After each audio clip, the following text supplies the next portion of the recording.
non-Republican. Well, that's a good one, isn't it? If you wear a mask, that means you're not a Republican.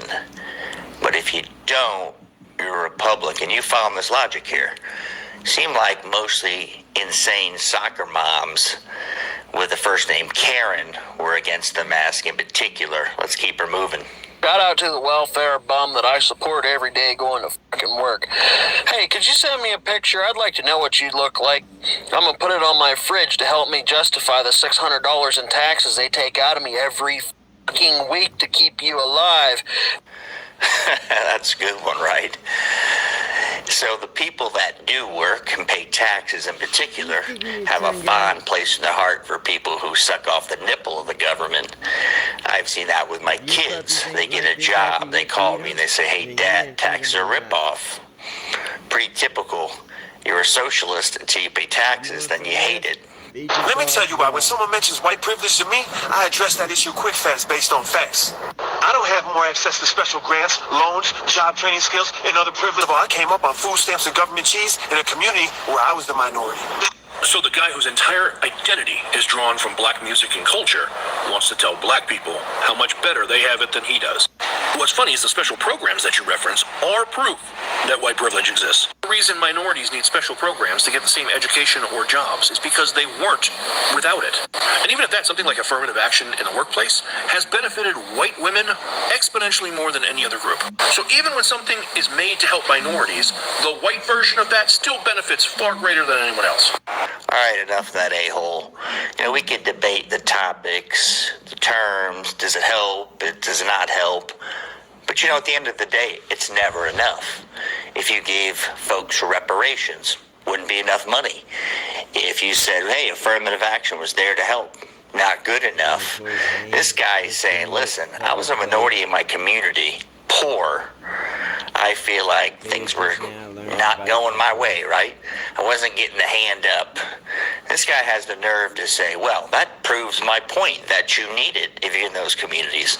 I'm not going to get into the finer points of that because it's not my area of expertise, especially on YouTube. However, I will say this. I know plenty of guys that grew up in poor communities, of color, not of color, like myself. I didn't grow up rich, grew up in a poor community. Did I get affirmative action? Did I get white privilege? Ask these assholes, I guess so. I am white before I am queer. Yep. And I'm a gay man, right? Do I face hardships and injustices because I'm gay? Absolutely. Is that valid? Yes. Am I still white first? I am. And let me tell you why. I knew I was white before I knew I was gay.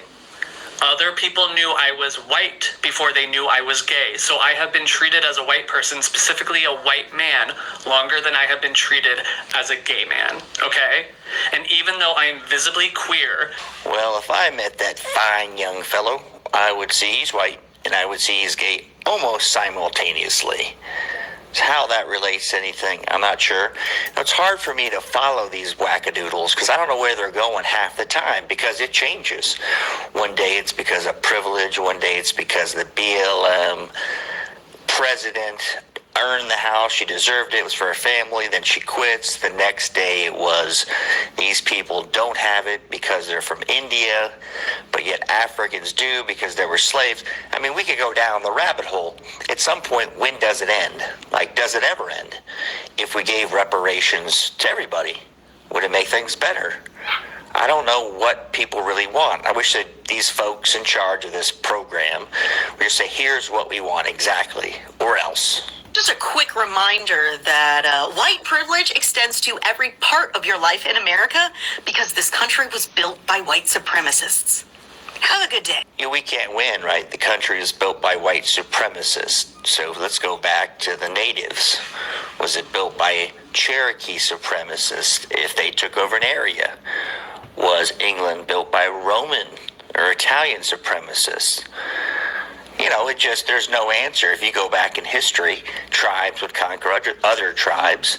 Very sad state of reality, but it's reality. Now we've got so much opulence in this country, we can sit here and pontificate on our foibles, but to what end?